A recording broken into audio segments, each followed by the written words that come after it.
오늘도 귀한 찬양으로 섬겨주신 우리 은평찬양단 우리 박수로 격려하겠습니다. 감사합니다. 오늘 철야예배 우리에게 주신 하나님의 말씀은 창세기 25장 1절부터 18절 말씀입니다.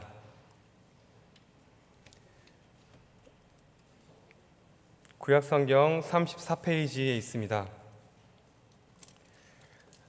창세기 25장 1절부터 18절 하나님의 말씀을 봉독하겠습니다.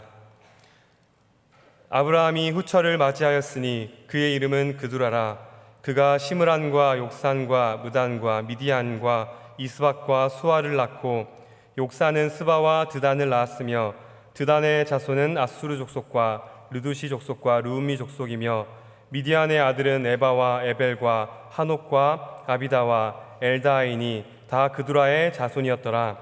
아브라함이 이삭에게 자기의 모든 소유를 주었고 자기 서자들에게도 재산을 주어 자기 생전에 그들로 하여금 자기 아들 이삭을 떠나 동방 곧 동쪽 땅으로 가게 하였더라. 아브라함의 향년이 175세라. 그의 나이가 높고 늙어서 기운이 다하여 죽어 자기 열조에게로 돌아가매 그의 아들들인 이삭과 이스마엘이 그를 마므레 앞 헷 족속 소알의 아들 에브론의 밭에 있는 막벨라 굴에 장사하였으니 이것은 아브라함이 헷 족속에게서 산 밭이라.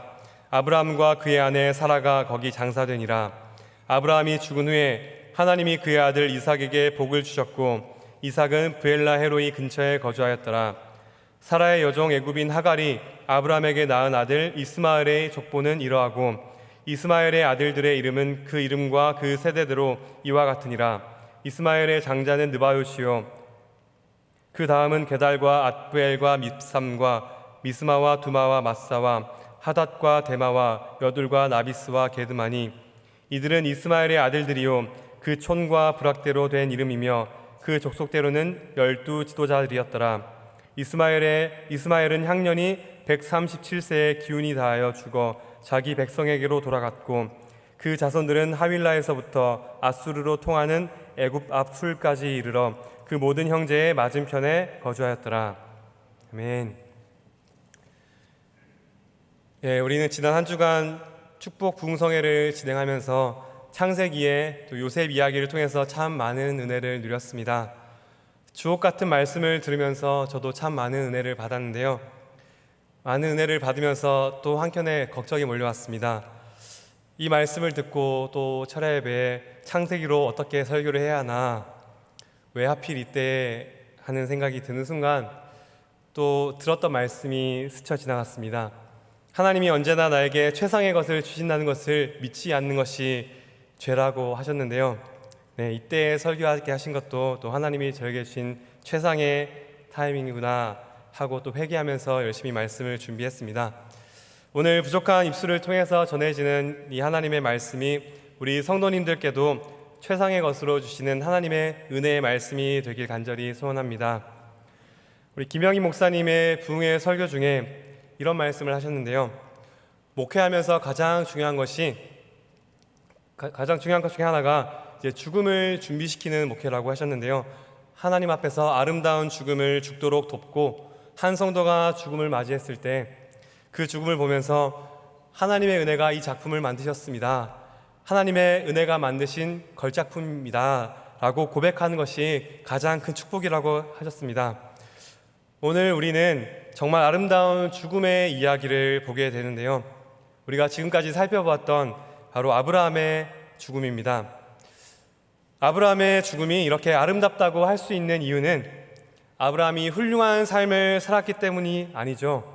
오늘 말씀은 아브라함이 어떠한 삶을 살았고 또 어떤 모습을 보여줬다, 그래서 훌륭한 죽음을 맞았다, 이것이 아니라요, 하나님께서 아브라함을 통해 약속하신 말씀들이 어떻게 성취되고 또 어떻게 이루어졌는지를 통해서 아브라함의 죽음이 아름다운 죽음이다 라고 말하고 있습니다.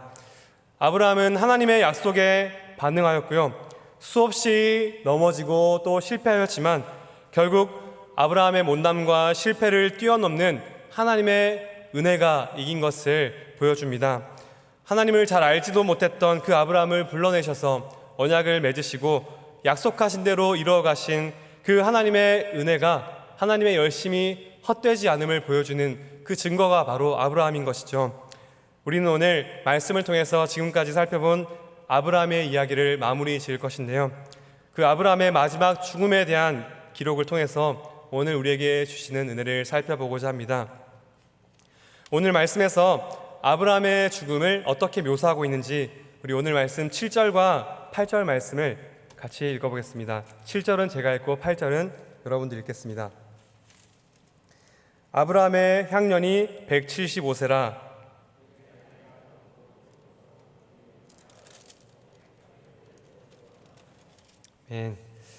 네, 우리 8절에 보시면 그의 나이가 높고 늙어서 기운이 다하여 죽었다라고 기록되어 있는데요. 여기서 나이가 높다라는 말을 직역하면 백발이 좋다, 백발이 아름답다, 날들이 가득 채워졌다라는 뜻인데요. 여기서 나이가 높다라고 할 때 이 높다라는 단어는 유명한 토브라는 단어가 쓰였습니다. 토브는 보통 아름답다, 선하다, 좋다라는 뜻인데요. 하나님께서 창조하신 그 세상을 보시기에 좋았다 할 때 쓰였던 단어가 이 토브입니다. 그래서 이 토브는요, 이 좋았다는 단어는 주로 하나님이 뜻하시고 계획하신 대로 이루어진 일들에 대해서 쓰여졌습니다. 그래서 아브라함의 인생이 하나님이 약속하시고 계획하신 대로 가득 채워졌다라는 의미입니다. 많은 부모님들이나 어르신들이 평안하게 잠을 자면서 숨을 거두는 것을 많이 소망합니다. 그런데 여기서 아브라함은 평안한 중에 숨을 거두는 것을 넘어서 하나님의 인도하심을 따라 보낸 날들에 대한 감사와 만족이 가득한 상태, 내적인 평안과 샬롬이 가득한 상태로 숨을 거뒀다라는 의미입니다. 이 얼마나 복된 죽음이고 또 아름다운 뒷모습일까요? 또한 이러한 죽음 역시도 하나님의 약속의 성취인 것을 보여주시는데요. 우리 창세기 15장 15절 말씀을 우리 자막을 통해서 같이 보시겠습니다. 시작. 너는 장수하다가 평안히 조상에게로 돌아가 장사될 것이요. 네. 이 아브라함은 이렇게 죽는 모습마저도 노쇠했고 또 기운이 다해서 죽어가는 그 모습이 가장 초라하게 보일 수 있지만 하나님의 약속의 성취라는 것을 보여주고 있습니다. 아브라함은 그 지나간 뒤에 남겨진 뒷모습이 쇠락하고 또 허무하게 죽어져가는 한 인간의 쓸쓸한 모습이 아니었습니다. 그의 삶을 인도하신 그 하나님의 약속의 성취와 그 하나님께 반응한 그 믿음의 실체가 어떠한지를 보여줍니다. 사랑하는 성도 여러분, 하나님의 손에 붙잡힌 우리의 인생이 지금 어떠한 모습일지라도 하나님께서는 우리를 그 아브라함과 같이 그 자리까지 인도하실 줄 믿습니다. 아브라함이 그랬듯이 약속을 신뢰하지 못하고 다른 방법을 강구하다가 또 넘어지고 또 실패할지라도 결국은 하나님의 은혜가 이겼음을 보여주는 그러한 삶이 되게 하실 줄 믿습니다. 바로 하나님의 은혜가 이 작품을 만드셨습니다 라고 고백하는 그 자리까지 우리를 인도하실 줄 믿습니다. 이렇게 아브라함은 나이가 높고 기운이 다하여서 또 샬롬이 가득한 그 아름다운 뒷모습을 남겼습니다. 그런데 우리가 오늘 읽었던 말씀의 첫 부분을 마주하면 사실은 뭔가 좀 김이 빠지는 느낌이 들기도 하는데요. 우리 오늘 말씀 1절과 2절 말씀을 같이 보시겠습니다. 1절 2절입니다. 아브라함이 후처를 맞이하였으니 그의 이름은 그두라라. 그가 시므란과 욕산과 무단과 미디안과 이스박과 수아를 낳고. 네, 우리가 너무나 잘 아시다시피 아브라함은 100세가 되어서 이제 약속의 아들 이삭을 얻었죠.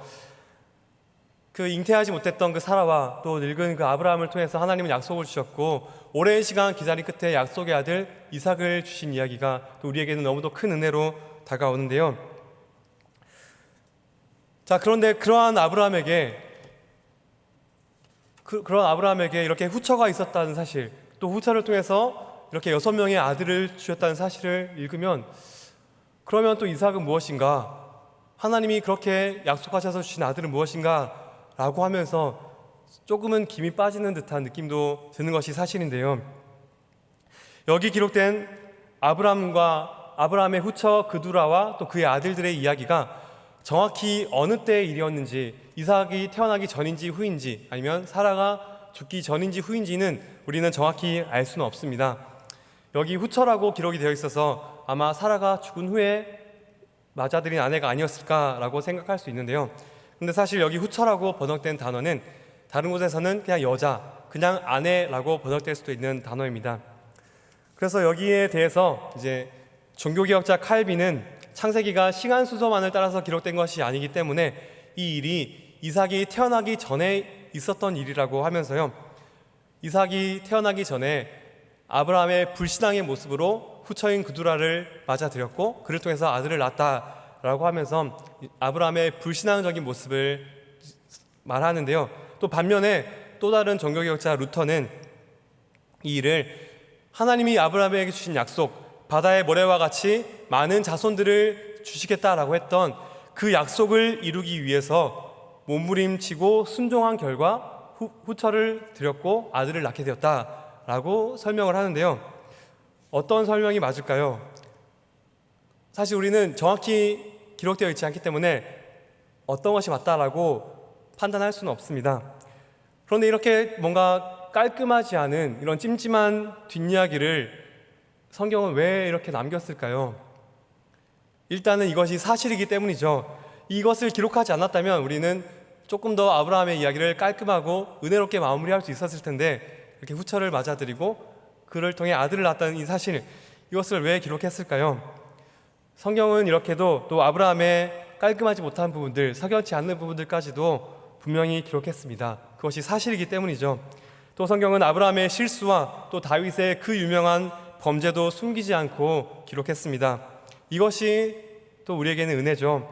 하나님은 택하신 자녀들의 이러한 석연치 않은 부분들, 연약함과 부족함들을 뛰어넘어서 결국은 하나님의 은혜가 이기고 또 결국 약속하신 대로 이루어가심을 보여주는 것입니다. 우리도 마찬가지 아닐까요? 우리 안에 남들에게 내세울 수 없는 뭔가 보여주기 찝찝한 부분들, 그러한 부분들이 얼마나 많습니까?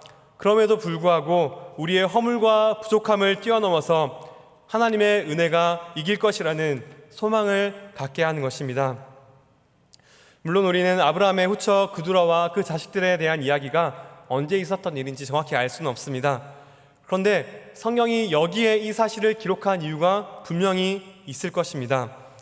하나님이 우리에게 주신 이 성경 말씀은 아브라함의 이 죽음이 하나님의 약속이 성취되는 모습으로 보기를 원하십니다. 하나님의 은혜가 한 사람을 만들어 가셨고 하나님의 약속이 그대로 성취되었다라는 그런 차원으로 보게 하시는데요. 그러한 맥락에서 이 이야기를 보면요, 아브라함이 불신앙으로 했는지 아니면 신앙의 순종으로 했는지가 사실은 크게 중요하지 않습니다. 아브라함의 주어가 되는 행동이 아니라 이러한 아브라함의 상태에 우리는 주목을 하게 하는데요. 하나님께서 아브라함을 그렇게 자식을 낳을 수 있는 상태로 만들어 주신 것이죠. 늙고 연약해서 그렇게 자식을 가질 수 없어서 하나님이 약속을 주셨지만 그 약속을 믿지 못하고 다메섹 사람 엘리에셀을 상속자로 삼으려 했던 그 아브라함을 100세에 결국 아들을 낳게 하셨는데요. 하나님께서는 그 아들을 주시면서 그 아들 아브라함을 회복시키시는데 완전히 회복시키신 것이죠. 요즘 우리 주변에는 결혼하고도 아이가 생기지 않아서 자식을 갖지 못하는 경우를 어렵지 않게 보게 됩니다. 그런데 그렇게 어렵게 또 기도하고 인공수정을 통해서 첫째를 놓고 또 몸이 회복되어서 이제는 둘째, 셋째를 또 자연적으로 갖게 되는 경우를 또 종종 보게 되는데요. 참 이것이 은혜이기도 하고 또 하나님이 만드신 우리 인체의 신비라고도 할 수 있습니다. 이 100세의 아들을 낳은 아브라함에게는 그 아들 이삭이 너무도 큰 기적이었죠.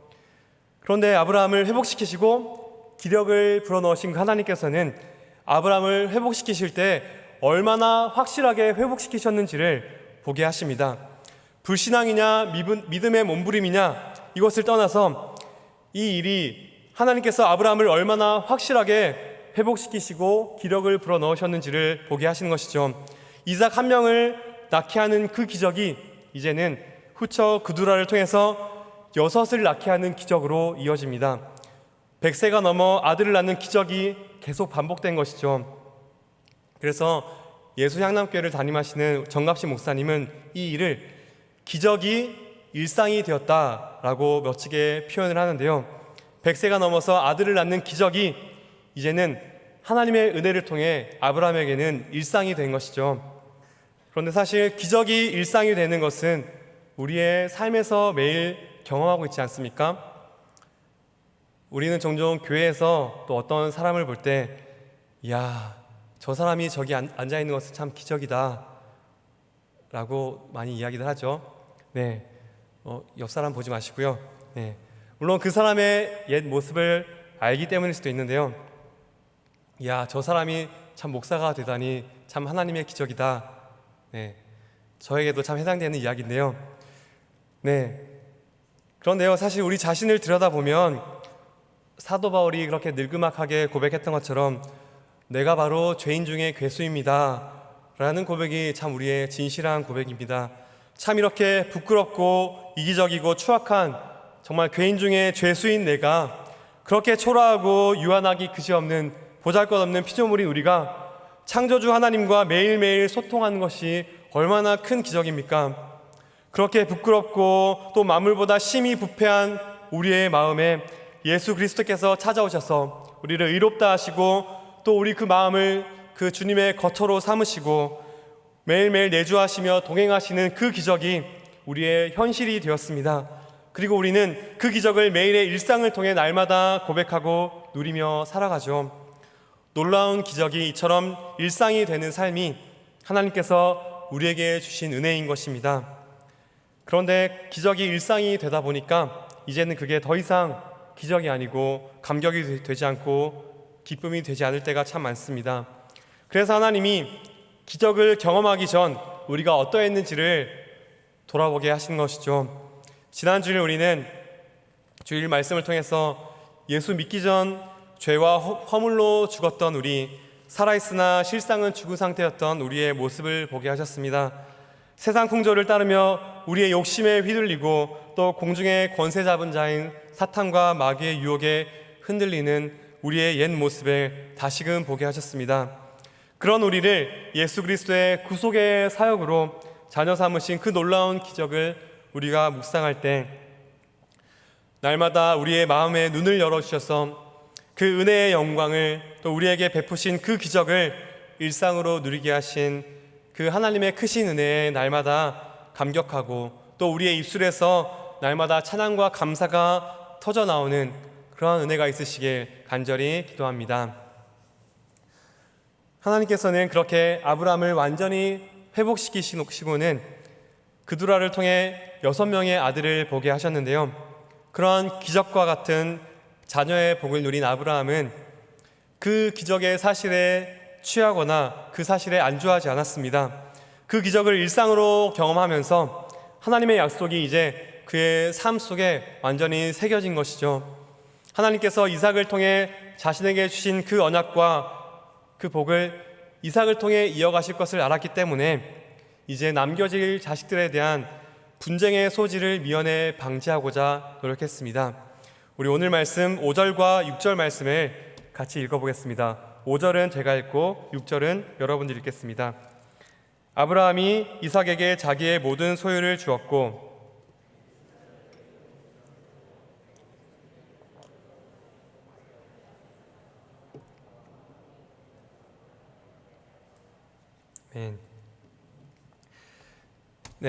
아브라함은 자신에게 주신 그 복, 기력의 회복과 자식의 복에 취하거나 안주하지 않았습니다. 하나님께서 주신 언약의 상속자가 이삭이라는 것을 너무도 분명히 잘 알았기에 자신의 생전에 그 아들들을, 그두라의 아들들을 멀리 떠나게 한 것이죠. 물론 그두라의 아들들에게도 재산을 주었고 그들에게 생활할 수 있도록 길을 열어주었습니다. 이 아브라함의 느그막하게 얻었던 이 아들들이 얼마나 사랑스러웠을까요? 그러나 아브라함은 자신의 개인적인 감정이나 그런 기분에 좌우되지 않고요, 하나님의 약속을 따라서 과도하게 냉정할 정도로 아들들을 떠나보냈습니다. 이삭에게 주신 땅과 자손에 대한 약속이 행여라도 회방받지 않도록 모든 싹을 제거하기 위해서 그렇게 한 것이죠. 아브라함은 죽기 전에도 그리고 죽으면서도 끝끝내 무엇을 붙들고 무엇을 품었는지를 보여주는 것입니다. 아브라함은 하나님의 약속, 하나님의 언약을 마음에 품고 있었던 것입니다. 이렇게 아브라함의 뒷모습은 하나님의 복을 자식들에게 흘려주며 또 하나님께서 이루시는 그 섭리의 손길에 동참하려 애쓰는 모습을 남겼습니다. 하나님은 그렇게 아브라함을 이 자리까지 인도하셨고 또 약속을 이루시는 그 일에 동참하게 하신 것입니다. 아브라함에게 주신 그 하나님의 은혜가 이렇게 만들어 오신 것이죠. 약속하신 대로 반드시 성취하시는 그 신실하신 하나님을 또 몸소 보여주었고 그 신실하신 하나님께 반응하는 삶이 어떠한 삶인지를 아브라함은 그 뒷모습을 통해서 확실히 보여주었습니다.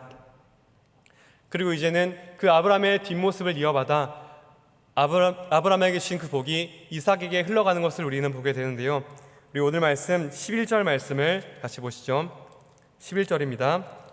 아브라함이 죽은 후에 하나님이 그의 아들 이삭에게 복을 주셨고 이삭은 브엘라 헤로이 근처에 거주하였더라. 아멘. 이렇게 하나님은 아브라함이 죽은 후에 이삭에게 복을 주십니다. 이제 아브라함에게 주신 복, 그 언약의 상속자인 이삭의 이야기가 펼쳐질 것인데요. 이렇게 아브라함의 아들들의 이야기를 정리할 때 그리고 언약 밖의 자손이었던 그두라의 아들들을 떠나보내는 이야기를 우리가 들을 때 한 명의 아들이 떠오르지 않습니까? 언약 밖의 자손이었던 그리고 이삭 전에 떠나보냈던 바로 이스마엘의 이야기인데요. 이삭을 낳기 전 하갈을 통해 주신 그 이스마엘이 어떻게 되었는지를 오늘 말씀은 기록하고 있습니다. 우리 오늘 9절 말씀을 같이 보시죠. 그 아브라함의 장래의 모습인데요. 9절입니다. 그의 아들들인 이삭과 이스마엘이 그를 마므레 앞 해족속 소알의 아들 에브론의 밭에 있는 막벨라 굴에 장사하였으니. 아멘. 아브라함의 죽음에 이삭과 이스마엘이 함께 아버지의 장례를 치르고 있습니다. 오늘 말씀이 자세히 설명하고 있지는 않지만 아마 장례를 함께 치렀다는 것은 이 이삭과 이스마엘 사이에 교류가 있었다는 것이죠. 그렇게 아브라함이 남기고 간 뒷모습에는 이삭과 이스마엘이 함께 장례를 치르는 함께하는 이러한 아름다운 모습을 보게 되는데요. 잠시만 눈을 돌려서 이스마엘이 어떻게 쫓겨났는지를 생각하면 사실 이건 너무나 놀라운 모습입니다. 100세에 어렵게 낳은 이삭이 이제 젖을 떼자마자 13살 많은 형이었던 이스마엘은 사라의 미움을 받아서 쫓겨나는데요. 쫓겨날 때 떡과 물 한 가죽 부대 그것을 가지고 광야로 쫓겨났을 때 얼마나 억울하고 또 그 이삭과 자신을 쫓아낸 사라를 향해서 그 안에 미움이 얼마나 가득했을까요? 아무리 하나님의 약속의 상속자가 아닌 이스마엘이었지만 너무하다는 생각이 들지 않으시나요? 그렇게 광야에서 방황하면서 물이 떨어졌을 때 그렇게 신음하고 울고 있던 하갈과 이스마엘에게 찾아와서 하나님께서 약속하셨는데요. 우리 창세기 21장 17절 18절 말씀을 자막을 통해서 같이 읽겠습니다. 시작. 하나님이 그 어린아이의 소리를 들으셨으므로 하나님의 사자가 하늘에서부터 하갈을 불러 이르시되 하갈아 무슨 일이냐 두려워하지 말라 하나님이 저기 있는 아이의 소리를 들으셨나니 일어나 아이를 일으켜 내 손으로 붙들라 그가 큰 민족을 이루게 하리라 하시니라. 아멘. 네, 그렇게 광야에서 눈물을 흘리고 신음하던 하갈과 이스마엘에게 찾아오셔서 하나님 말씀하셨습니다. 이스마엘의 뜻이 하나님이 들으심이라는 뜻인데요. 그 광야에서 방황하던 이스마엘, 언약 밖의 자손이었던 그 이스마엘의 신음과 고통도 하나님은 들으시고 찾아오셔서 또 말씀해 주시고 약속하셨습니다. 이스마엘의 자손이 큰 민족을 이루게 할 것이다 라고 약속하셨던 그 하나님의 약속이 어떻게 성취되었는지를 또 오늘 말씀은 보여주십니다. 우리 16절 말씀을 보실까요? 16절입니다.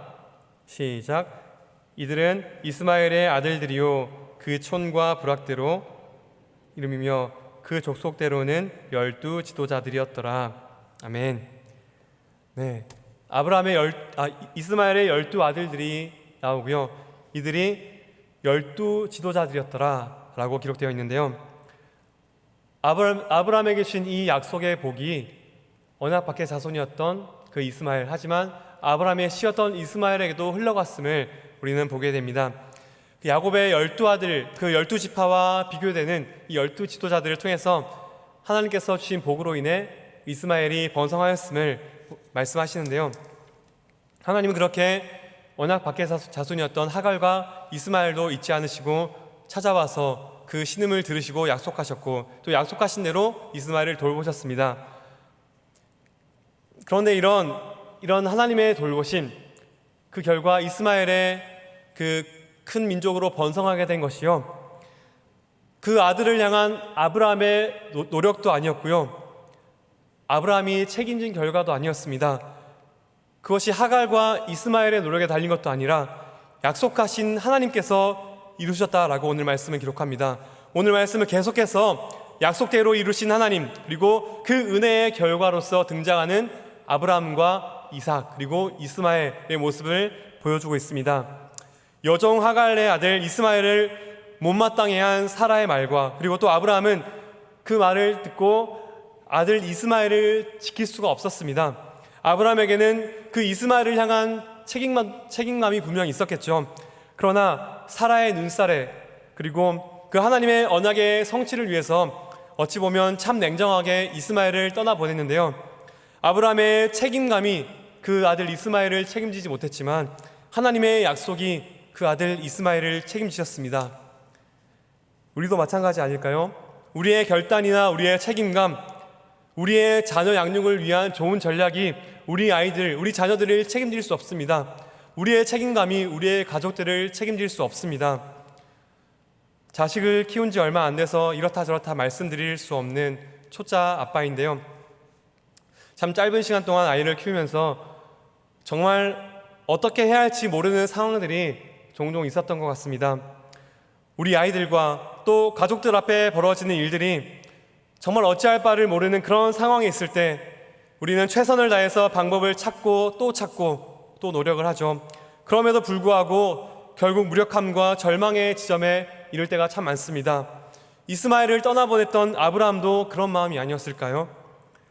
우리 앞에 있는 모든 일들이 그렇지만 특히나 우리 가족들, 또 특히나 자녀 양육에 있어서는 더더욱 그런 것 같습니다. 이러한 자녀 양육에 대해서 우리 러셀 모 목사님은 폭풍 속의 가정이라는 책에서 이렇게 말씀했는데요, 한번 들어보시죠. 참된 기독교 자녀 양육은 우리가 뭘 해야 할지 모를 때에 시작된다. 우리가 뭘 해야 할지 모르고 아버지의 은혜와 능력에 의지해야 한다는 것을 인정할 때 우리는 비로소 자녀들을 십자가의 방식으로 양육할 수 있다. 무슨 말씀이죠? 정말 무엇을 해야 할지 모를 때, 우리의 힘으로 어찌할 수 없을 때, 그리고 우리 아이들을 그래서 하나님의 은혜와 능력에 의지하고 하나님께 맡길 때, 그때야 비로소 우리는 하나님의 방법대로 우리 자녀들을, 우리 가족들을 양육할 수 있다라는 것이죠. 또 이어서 이렇게 말합니다. 아무리 많은 책을 읽고 경건의 모범을 따를지라도 모든 부모는 결국 무력함과 절망의 지점에 이를 것이다. 그것을 알고 하나님을 의지하는 것이 하나님 앞에 어린아이로서 오는 것이다. 거기에 하나님 나라가 있다. 네, 그렇습니다. 우리의 전략과 지혜, 또 우리의 결단과 책임감이 우리의 자녀들, 또 우리의 가족을 책임질 수 없습니다. 하나님의 약속이 책임지십니다. 하나님의 은혜가 책임지십니다. 우리의 결단과 책임감이 실패할지라도 하나님은 우리에게 약속하시고 또 약속하신 대로 반드시 우리를, 또 우리 가족들을, 우리 자녀들을 인도하실 줄 믿습니다. 사랑하는 성도 여러분, 우리의 책임감이 책임지는 것이 아니라 하나님의 약속이 책임지십니다. 오늘 말씀은 그것을 계속해서 보여주고 있습니다. 오늘도 우리의 삶에, 또 우리 가족과 특히 우리 자녀들의 삶에 우리가 책임지고 또 애쓰고 노력해야 할 일들이 너무도 많습니다. 그러다가 또 무력함에 빠지고 절망하고 아무것도 할 수 없을 때가 너무나도 많습니다. 아브라함에게 이스마엘의 일이 그랬듯이 우리가 끝까지 손에 쥐고 아둥바둥하며 놓지 않는 것보다 우리가 쥐고 있던 손을 놓고 하나님의 약속에 의지하는 것이 가장 최선의 길인 줄 믿습니다. 선하신 하나님께서 약속하신 대로 반드시 책임지시는 분이시기 때문입니다. 사랑하는 성도 여러분, 오늘도 그 선하신 하나님, 신실하신 하나님, 약속하신 대로 붙드시고 책임지시는 그 하나님을 신뢰하며 오늘도 우리의 모든 짐과 책임과 부담과 염려를 하나님의 손에 맡기고 그 하나님의 약속을 신뢰하며 믿음의 길을 걸어가는 우리 성도님들이 되시길 간절히 기도합니다. 말씀을 마무리할 텐데요, 이 말씀을 보면서 이형기 시인의 낙화라는 시가 떠올랐습니다.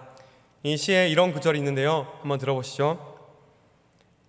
가야 할 때가 언제인가를 분명히 알고 가는 이의 뒷모습은 얼마나 아름다운가.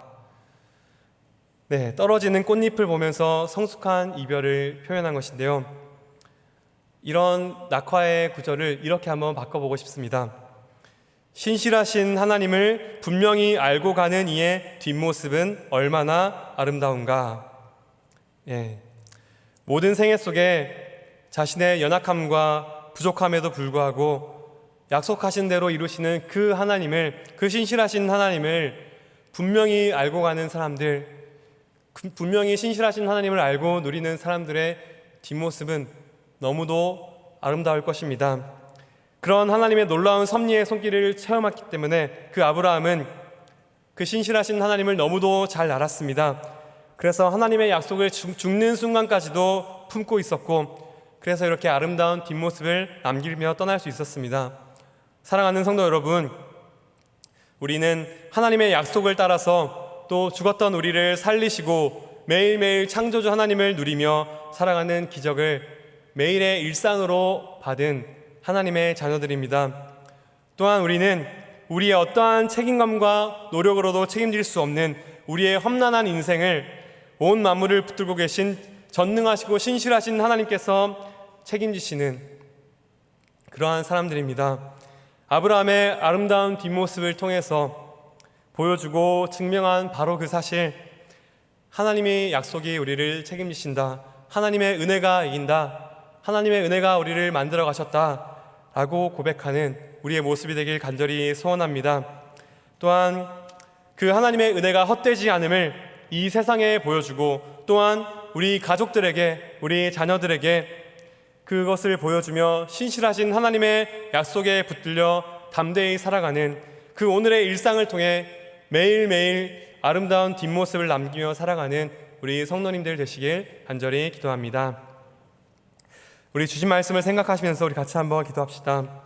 그 아브라함을 붙드시고 인도하셔서 그 실수하고 넘어지며 부족한 그 인간 아브라함을 그렇게 만들어 가시고 또 빚어 가신 그 신실하신 하나님의 손길을 오늘도 우리가 보았습니다. 하나님, 그 신실하신 하나님, 약속대로 반드시 이루시는 그 아버지 하나님께 우리의 모든 삶을 맡기고 의지하며 그 하나님과 동행하면서 살아갈 수 있는 저희들에게 인도하여 주옵소서. 우리와 친히 함께 하시는 그 기적을 일상으로 누리는 그 사실에 감격하며 살아가는 저희들 되게 하여 주옵소서. 또한 우리의 책임감이 책임지지 못하는 우리의 삶과 우리 가족들, 우리의 자녀들, 우리 모든 그 삶을 하나님께 맡길 때 하나님의 약속이 책임지심을 우리가 믿고 하나님께 모든 것을 맡기며 살아가는 저희들 될 수 있도록 인도하여 주옵소서. 그리하여서 정말 아름다운 뒷모습을 남기며 매일매일을 살 수 있는 저희들 되게 붙들어 주옵소서. 이 말씀을 생각하시며 같이 기도하시겠습니다. 주님,